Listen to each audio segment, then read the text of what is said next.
when I first met Susan, it was probably the early 80s, and she introduced me to what theater and music and poetry could do. And I remember I had to get up before dawn and carry all my instruments out into the forest. And she would come with her actor friends and in their costumes and their production, and we would, and I would play music, and we would all watch the sun come up, and that happened in the cycle of the seasons. And so that in itself says what Susan is concerned with. And since then, she has traveled widely. She has seen many things. She feels deeply, and I think she has a particular gentle, humane look at the human condition. And in her latest book, Dear Traveler, I think she's giving us travel notes. And she's in her particular vision of what's happening and its place in our history and its possibilities. And I can't tell you how happy I am to welcome Susan to the Seven Stars Gallery. So today I'm going to read from, we're going to begin with a clip from the audiobook of Sacred Sites, The Secret History of Southern California. It came out last year. It came out in 2020 as an updated paperback edition with the corrections of this, updating of the science, basically, a few things here and there. But I was very happy about that. And then we made it last year. We created an audiobook of it with Peter Coyote and the marvelous Native American actor Kalani Kwepo and myself. And it was a finalist for a national award in sound design. And so we're going to begin with the clip. And then from the audiobook, just for the help. I mean, why not? And I mean, God, it's, I might as well play it, you know? And then I'm going to read, then we're going to move to the Dulcimer and back over to Tynowyn, and we're going to do a presentation of poems from Dear Traveler. So that's what we're up to. Sacred Sites it tells the story of the origins of the Southern California landscape, but really all of California and really the West Coast. And it tells it's two books in one, Western scientific narrative, how Western people say to themselves things came to be the way they are. And then the second book are the indigenous narratives and songs answering the same question, how did things come to be the way they are? And so then at the final epilogue, the two stories come together and come up to present time. So if you all would close your eyes and let us travel back to the beginning, and we will begin the beginning where our bodies began. Book 1, Western Science. Chapter 1, Light, Space, Matter.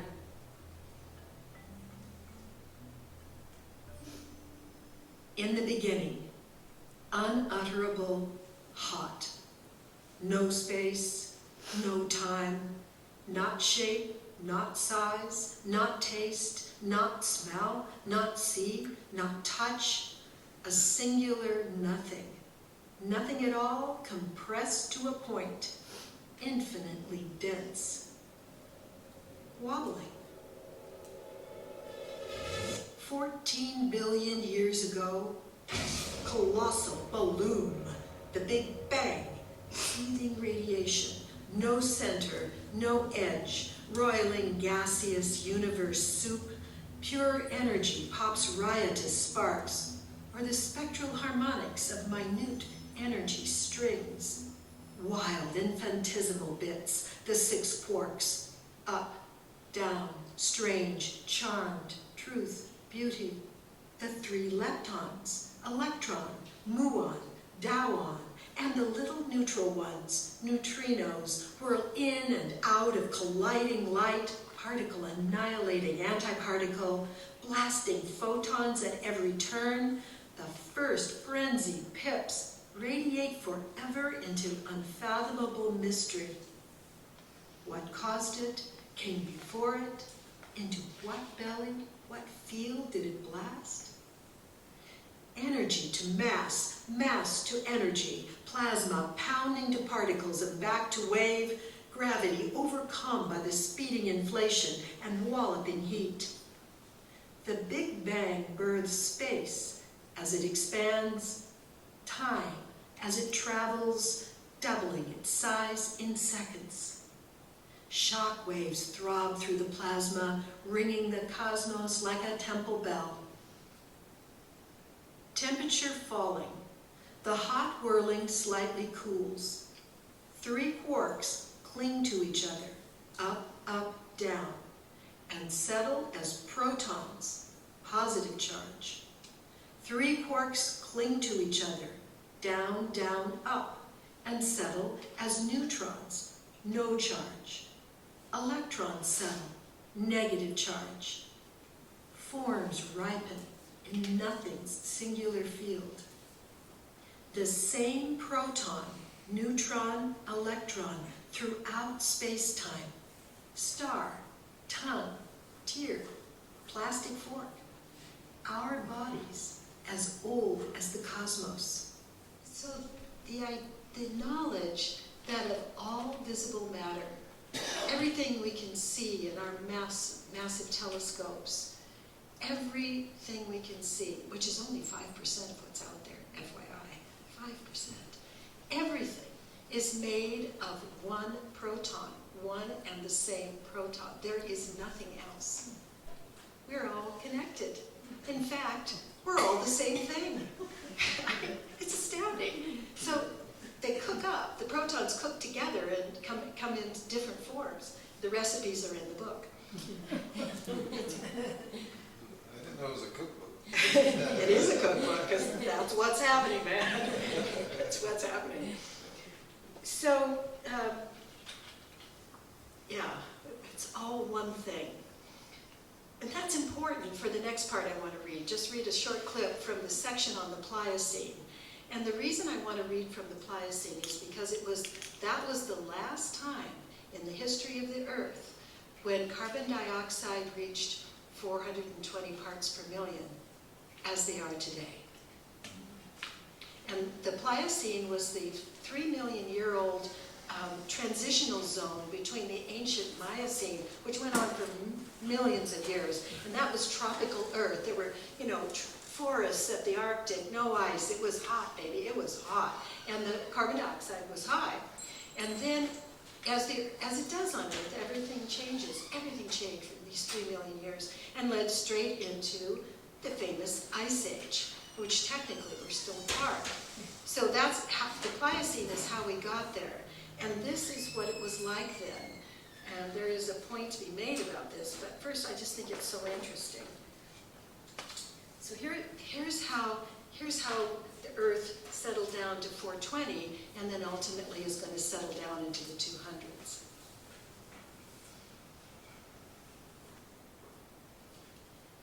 $3 million years ago, India, thrust into Eurasia for millions of years, shoves harder, continent into continent, towering overrides, thrusts, warps, and crumblings. The Himalayas billow toward 5 miles high, blocking shifting monsoons and the tropical jet stream.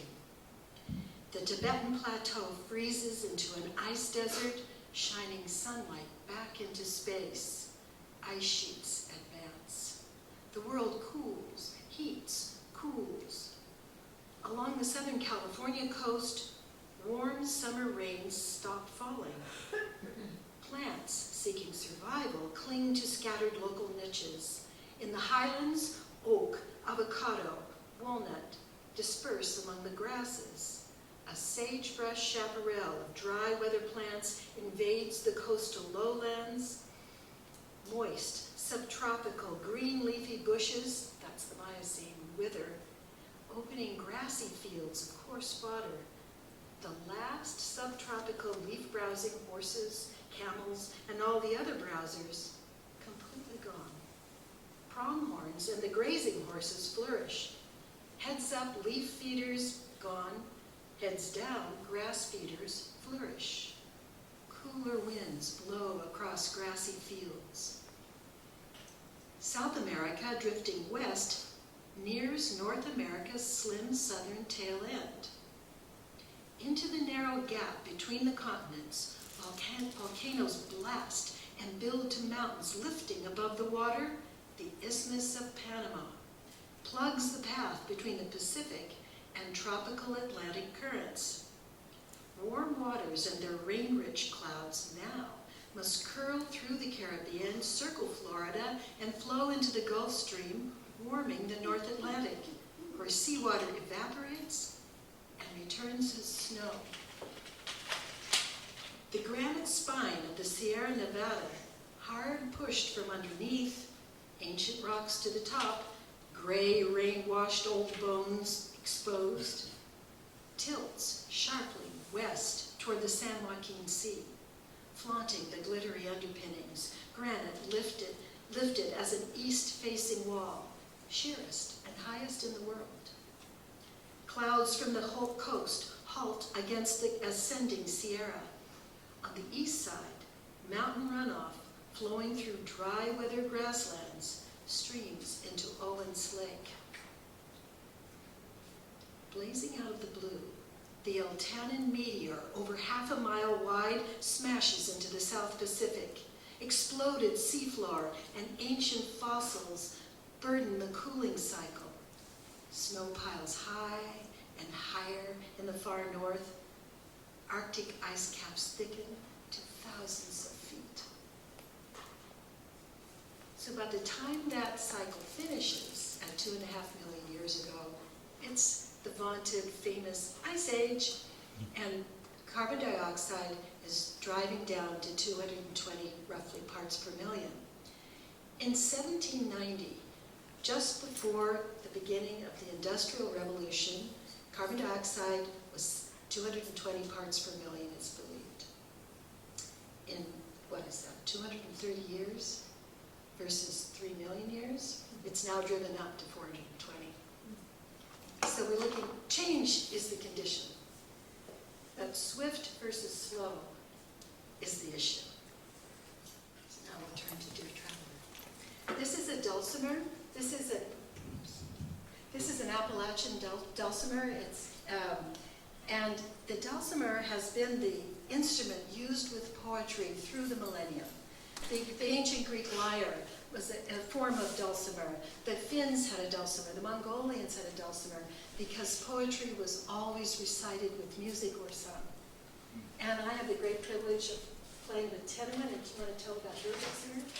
This is just the big daddy of that little dulcimer. And this is very much related to the inner workings of a piano, if you've ever seen that. So it has been called the poor person's piano. It's because it's very portable, and there's a controversy over where it came from, but I think the antecedents were from something like this. And there was a date of 600 BC on that. So And we can't afford a piano. That's right. You could, Mongolians, on their horseback, they had actually a dulcimer that looked a lot like this, and they traveled around, singing their great epics. Okay.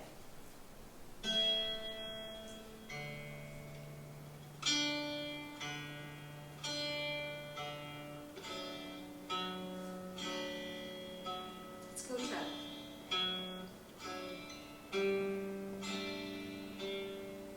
This book is dedicated to Robert Aiken Roshi, teacher, poet, friend, and to my sister, Peggy Watson, fellow traveler.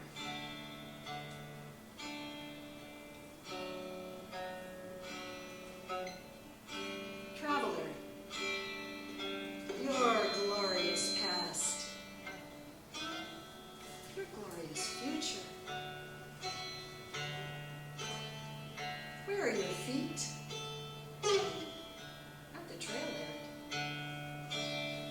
Time, opening its map.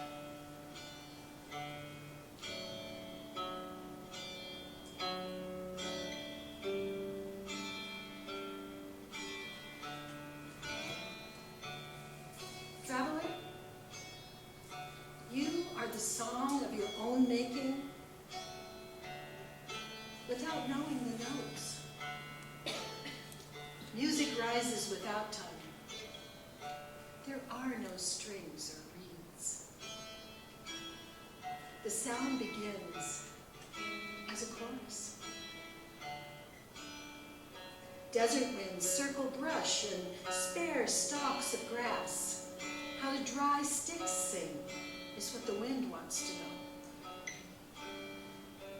How do you hear? When even your ears are singing.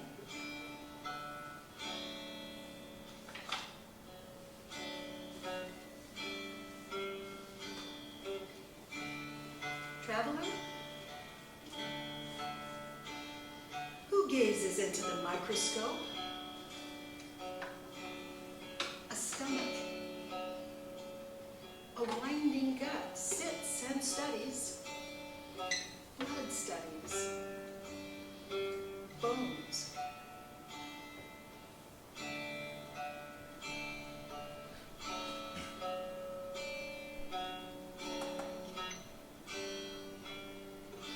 Traveler?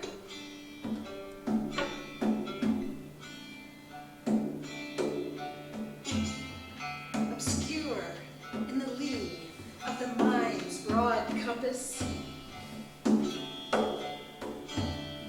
your body breathes with all that is itself, stone and grass. The microbes who occupy your guts in vast colonies. Anaerobic, aerobic, the breathing goes on, while the mind takes measurements, plows into prairies, claims victory, clutters the moon with plutonium, flies to Mars.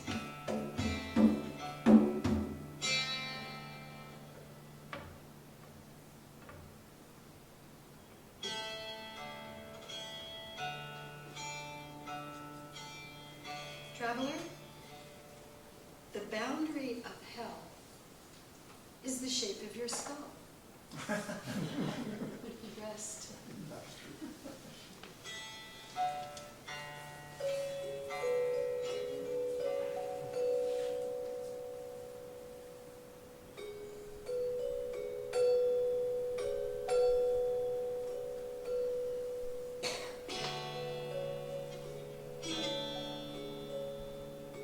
Traveler, in cities you live in a luminous scape, man and woman made. A crowd of bulbs washes away night sky brilliance. And so you think the stars are yours, and you are not theirs.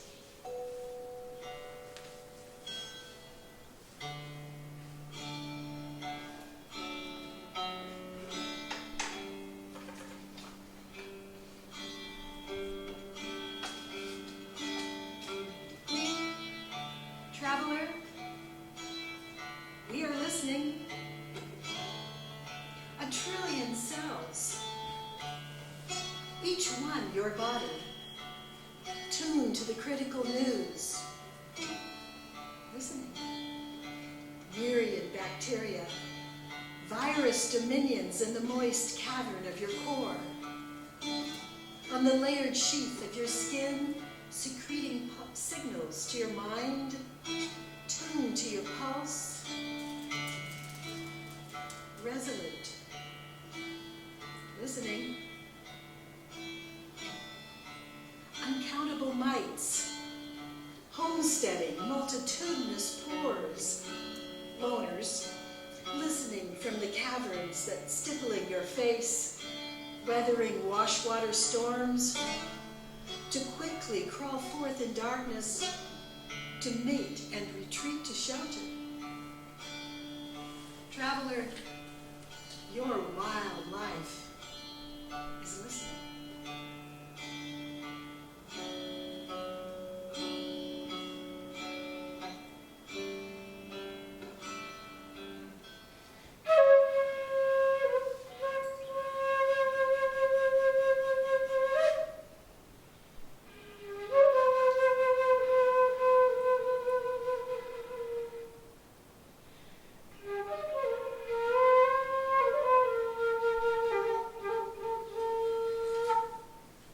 Traveler, what is the role of beauty in times of misfortune? Bombs crater the concrete city. Broken shells on a dry beach. Gouged accretions await the sweeping away. A bulldozer's blade, the victor's knife. Bombs can't help themselves. Salmon spawn surged into designated nests. An overwhelming army mates with the target. Hatchlings grimace, tumble to the sea. Thus, terror returns to the stream. Some of us who pay for it watch on screens, read, listen to reports. Where is the measuring stick, the newest laser tool, calculating fossiled hearts, rivers, weather, oceans, fields? Others of us grip our bloody hands.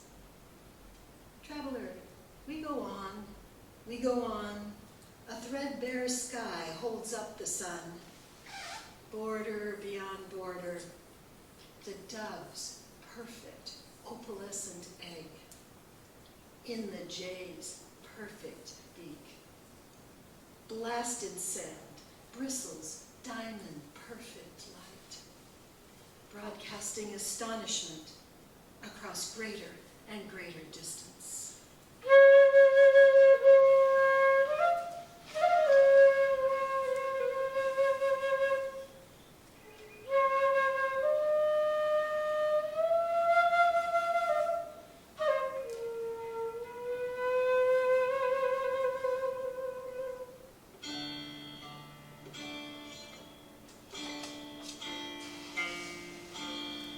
Traveler,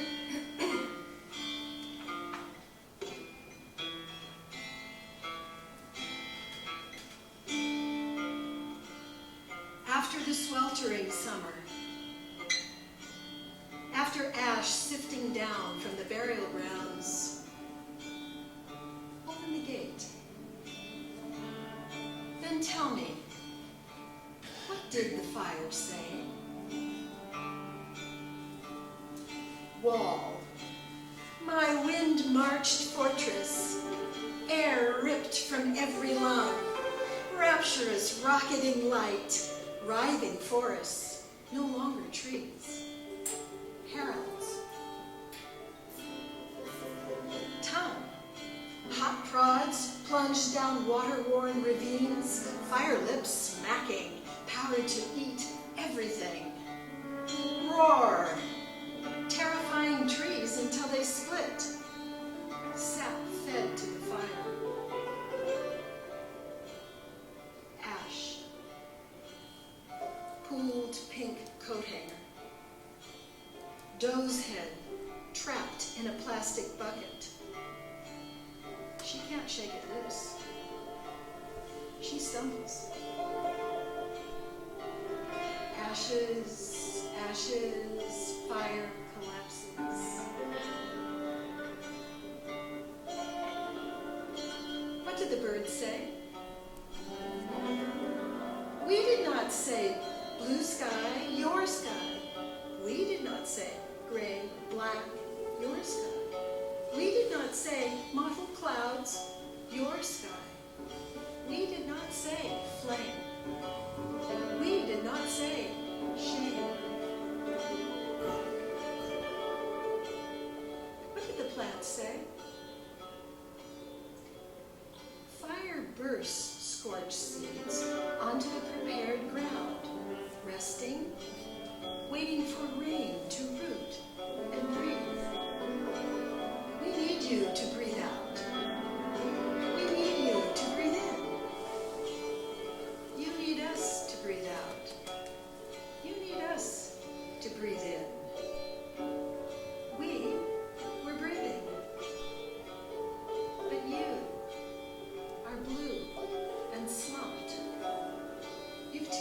You've sent in the flames yet again.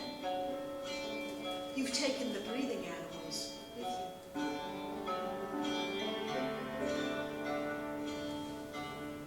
What did the animals say? Animals beneath a rock, animals under the planters, animal cities in your visceral caverns, which you can't see, you don't name. What you don't name, you can't see. And when you do, you stamp us possessed. But take your time. Shoot yourselves to far outer space. Let the stars chew on you, those celestial bovine burners.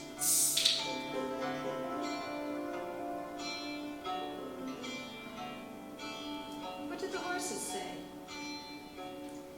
Tread trammeled the pasture. Heat soured the grass. The bit tasted like bullets. We fled and found refuge with outriders. What did the dolphins say?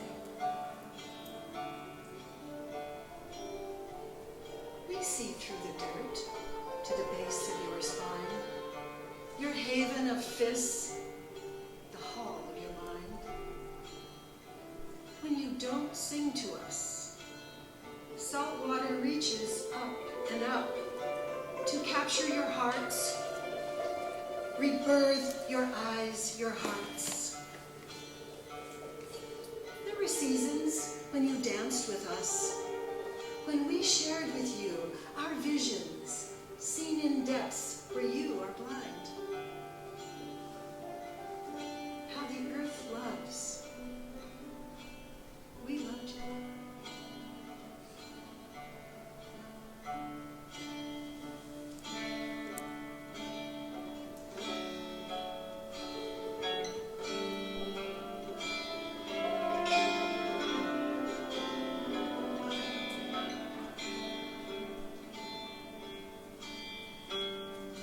Traveler, be the smooth curve of the hectic heart.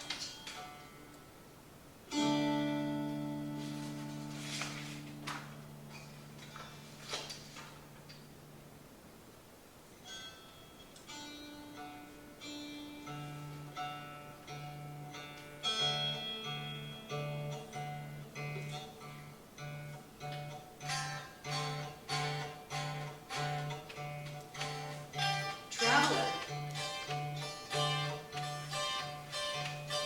what is reborn is the body, font of life. Animal, mineral, vegetable, feast. And the final gust, gifted at birth, return to the green leaves from whence it came. No comfort to the one losing, a lifetime lived in the shape of a self, name, address, height, weight, history to remember and be remembered by, joy in tasks, essential treasury. Today, some will say, not today. Misery, stagger, gagging, breath, no matter. I want it. I want it. Today demands a bigger container. You grieve for your shadow, too small to fit this new life.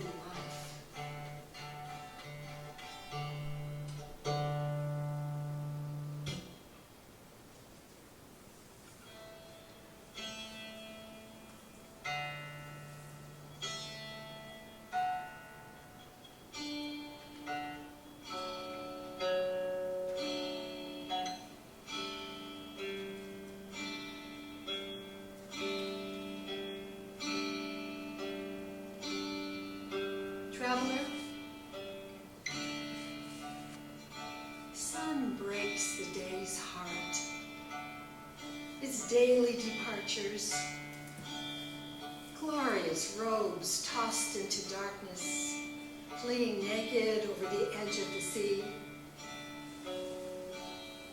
Only the star canopy remains. Votives lighted so long ago, summoning the dawn, awakening